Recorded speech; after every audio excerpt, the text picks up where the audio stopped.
महारानी कुंवर गणेश ओरछा नरेश मधुकर शाह की पत्नी महारानी कुंवर गणेश, जिनके बारे में नाभाजी ने लिखा, अबला शरीर बाबा, अबला शरीर साधन सबल, अबला शरीर साधन सबल, ये बाई हरि भजन बल। हरि भजन का बल इन अबलाओं में बताया। उनमें नाभाजी बड़े आदर से गणेश देई रानी का नाम ले रहे हैं। भगवान के प्रति भक्ति कैसी कि कलिकाल में अयोध्या से लाकर ठाकुर जी को गोद में बिठाकर ले आई। आज भी राम राजा सरकार बैठे हैं। और संत भक्ति कैसी बाबा, राम राजा सरकार को अपने हाथ से लाड़ लड़ाती थी महारानी, अष्टयाम सेवा स्वयं करती थी। ठाकुर जी पहले खड़े थे,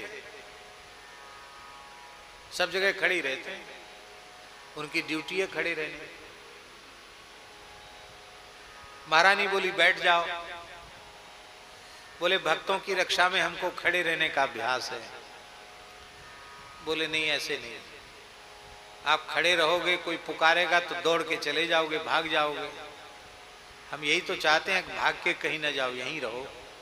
तो आप बैठ जाओ, पालथी मार के बैठ जाओ। भगवान बोले नहीं नहीं, हमारा तो जहां जाओ दर्शन करने सब जगह हम खड़े ही हैं, हम तो बैठते तो हम है नहीं। कहना सब जगह की बात जाने दो, यहाँ तो आपका महल है, यहाँ तो आपको बैठना भी पड़ेगा, लेटना भी पड़ेगा, सब काम करना पड़ेगा। अब तो बैठ जाओ आप। तो बोले हम बैठ जाएंगे, किसी भक्त ने पुकारा तो फिर क्या होगा, हमको खड़े होने में विलम्ब हो जाएगा, संभर के खड़े होंगे तो थोड़ा समय तो लग जाएगा।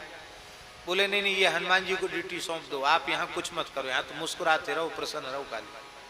तो कहते हैं कि हनुमान जी को कहा, हनुमान जी को नियुक्त किया रानी ने कि सरकार के ऊपर कोई सारा काम लोगों का आप करो। हनुमान जी अभी वहां बैठे हैं, अभी है हनुमान जी। हनुमान जी को रानी ने कह दिया आपको करना, सरकार के ऊपर कोई कष्ट नहीं, यहाँ कोई कामना का चक्कर नहीं, यहाँ तो प्रेम करो इनसे बस। कामना की पूर्ति, संकट की निवृत्ति हनुमान जी करेंगे। भगवान बोले हम बैठ तो जाएंगे फिर उठेंगे नहीं। बोले क्यों, कौन कह रहा आपसे उठने, क्या बैठ जाओ। तो सरकार पालथी मार के बैठ गई। तो पहले ओरछा वाले लोग समझते थे कि ये मूर्ति लेके आई है। अब जब भगवान बैठ गए, खड़े भगवान बैठ गए पालथी मार के, तो सबको भरोसा हो गया कि साक्षात आए हैं, ये मूर्ति नहीं है, ये साक्षात भगवान। तो ठाकुर जी को लाड़ लड़ाती महारानी,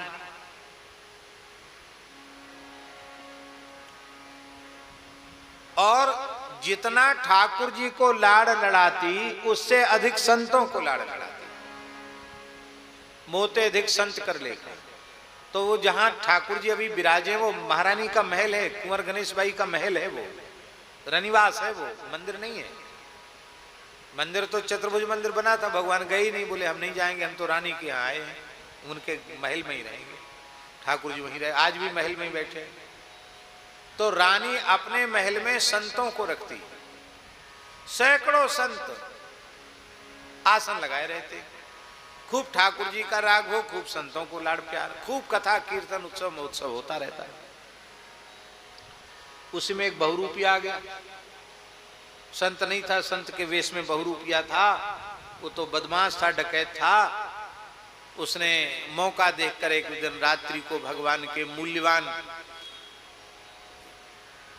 पात्रों की, आभूषणों की, महल की मूल्यवान वस्तुओं की पोटली बना ली, और पोटली बांधने के बाद आभूषणों की, और रानी से बोला कि खजाने की चाबी कहाँ है, तिजोरी की चाबी कहाँ है।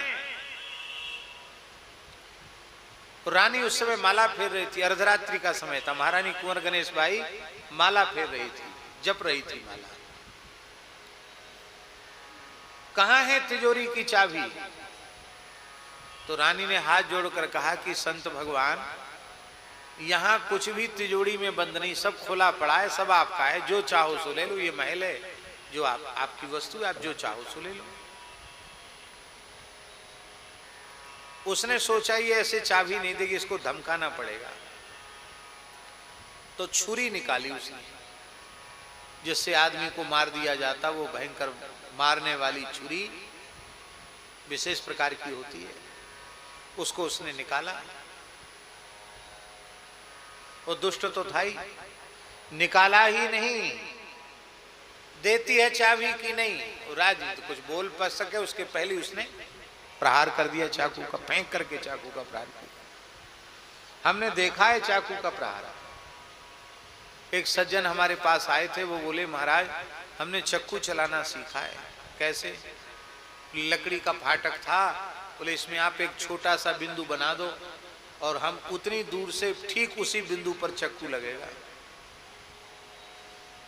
अपने विद्यार्थी जीवन की बात बता रहे हैं, तो मैंने अपनी आंखों से देखा, ये वृंदावन की बात। उसने ऐसे करके फेंका, दूर से कम 5-7 फीट दूर से चक्कू फेंका और चक्कू किवाड़ में भीतर तक धंस गया। अब लकड़ी में भीतर तक धंस गया, इसका मतलब फेंक के मारोगे तो आर पार भी हो जाएगा। लकड़ी से तो कोमल ही होता है ये शरीर। तो उसने चक्कू का फेंक करके छुरी का प्रहार किया। और भगवान की लीला, उसने प्रहार तो किया था, महाराज जी के गले में या कंठ में लगे या छाती में लगे, मर जाए रानी, लेकिन तत्काल रानी उठ के खड़ी हो गई। तो उसने फेंका और रानी तत्काल खड़ी हो गई। खड़ी हो गई तो वो यहां न लग करके वो जांघ में लगी छुरी। इतनी तेजी से छुरी लगी कि जांघ को चीर कर भीतर तक धंस गई। अब मेरा दाव व्यर्थ हो गया। अब ये चीखेगी, चिल्लाएगी और हम रात को पकड़े जाएंगे, राज्य की सीमा से बाहर निकलना मुश्किल हो जाएगा। वो सारा सामान छोड़कर वह बहुरूपिया भाग गया, सामान भी नहीं ले जा पाया, सब छोड़ छाड़ करके भाग गया। महारानी ने किसी से नहीं कहा, चक्कू को जांघ से निकाल करके छिपा दिया, कपड़े से बांध लिया। बहुत रक्त स्राव हो गया था। भगवान का स्मरण करने लगी। दूसरे दिन महाराज मधुकर शाह आए तो कहा कि महारानी अभी मिलने की स्थिति में नहीं है, आप पीछे आना।